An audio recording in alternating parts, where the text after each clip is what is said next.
What's going on, everybody? It's your boy Brawl. Well, if you like to stay up to date with boxing news, please hit that subscribe button. And if you've been here before, thanks for coming back. Man, what a fight last night. That fight between Teofimo Lopez and George Kambosos is definitely in the running for fight of the year. I'm not saying it surpasses the Tyson Fury Deontay Wilder fight, but it's definitely in the running. That was a fantastic fight we had by two great warriors last night. So as some of you guys know, I was there live at the fight. Teofimo's my favorite fighter. I went to go support my guy. And I was expecting a fifth round knockout. As you guys know, in my prediction video, it's down in the description. I predicted a fifth round knockout. I just figured Teofimo Lopez is just a class above him. I felt like he hits too hard. And Kambosos didn't hit hard enough to keep Teo off of him.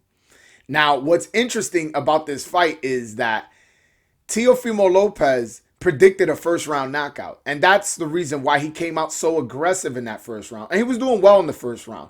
But he did seem a bit careless. To me, I was seeing him fight and I was like, damn, like, I don't know. He looks a bit careless. But hey, he predicted a first round knockout. Maybe he's trying to do good on it. And, you know, if you want a knockout, you're going to have to take a little bit of risk.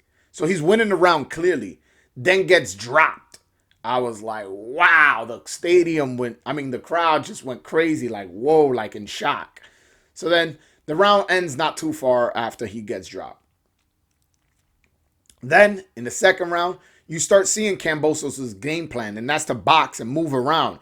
And it wasn't like he was running to the point where it was a boring fight. Obviously, I just said this isn't running for fight of the year. So this was a great fight. He kept moving, he kept boxing, and Teo was just following him, wasn't cutting off the ring, wasn't using his jab as much as I thought he would. Also, wasn't going to the body, and which is what really disappointed me. Teofimo Lopez, I know him to be a good body puncher. I felt like that's one of the reasons why he had a lot of success against Lomachenko. He invested in the body, and it came out working out good for him, and that's why he won this fight, that fight. Now, in this fight, he was headhunting all the way. And Kambosos' awkward style, which I knew he was a bit awkward, Teofimo Lopez couldn't figure out.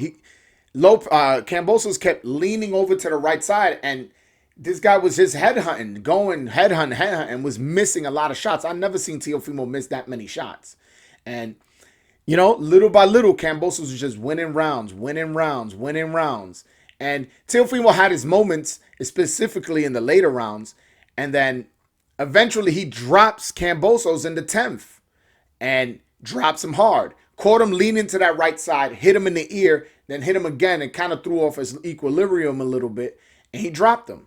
So then, after that, they just started brawling, and Teofimo was definitely getting the better of it. I thought that Teofimo Lopez was going to get him out of there. I know Teofimo Lopez is a hard puncher. And he was landing some flush shots, especially right after dropping him. I thought the fight was gonna get stopped, and it didn't happen. It did not happen. He and George Kambosos came out in that 11th and 12th and showed his guts, showed that he was a determined fighter to get the win, and he did. He did it in resounding fashion. Dropped the guy in the first round, got off the deck in the 10th. And fought all the way through the championship rounds to get the decision, a split decision win for George Kambosos. George Kambosos fought a great fight. We have to give that man his full credit. You know, that guy came from Australia all the way to New York City, the other guy's hometown, and outboxed him, beat him, and dropped him, bloodied him real bad. Teofimo was cut real bad at one point. I could see the blood from my seats. It was just bad. At one point, I thought they were going to stop the fight when they had the doctor look at it. Luckily, they didn't stop the fight. You know, I felt Teofimo deserved to finish the fight, which he did. It was a great fight, a great night of boxing. I unfortunately was at the fight, so I didn't get to see the Stephen Fulton Figueroa fight. But from what I hear, that was a good fight as well. I really enjoyed myself last night. I think the lightweight landscape has just been flipped upside down. I'm curious as to see what Teofimo does next. Does he fight? Does he rematch with Kambosos and stay at 135? Because before the fight, he was saying how he was having trouble making 135. And, you know, just because you lost doesn't mean, and you might want to get that win back, doesn't mean you're still not having problems with the weight. Or does he move up? And if he does move up, does he fight a Jose Ramirez, a Regis Prograis, Or does he go straight for Josh Taylor? I don't know. I'm interested in as to see what Teofimo Lopez's next move is. And the same thing with George Kambosos. Barring a Teofimo rematch, does he fight Tank for more money and stuff like that and on pay-per-view, probably in Atlanta? Or does he go and fight Devin Haney, who has the WBC regular belt, and does he unify and try to become undisputed, meaning like there's no dispute whatsoever? And I don't know. I'm just interested as to what both fighters do. This was a great, great, great night of boxing last night. We saw history. That's the best win in Australia history.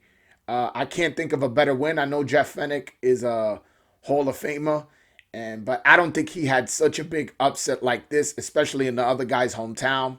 His first main event at Madison Square Garden. This was a moment in history, and I'm glad I was there for it. But all right, guys, I have a talk show every Wednesday, 7 p.m. to Eastern, 4 p.m. Pacific. Please show up every Wednesday. I do call in, so if you guys want to call in and tell me your thoughts on the fight or on any fight, you guys are more than welcome to come in, call in, and express yourself to me. Also, follow me on Twitter @_BroadwayJoel and hit that subscribe button if you haven't already.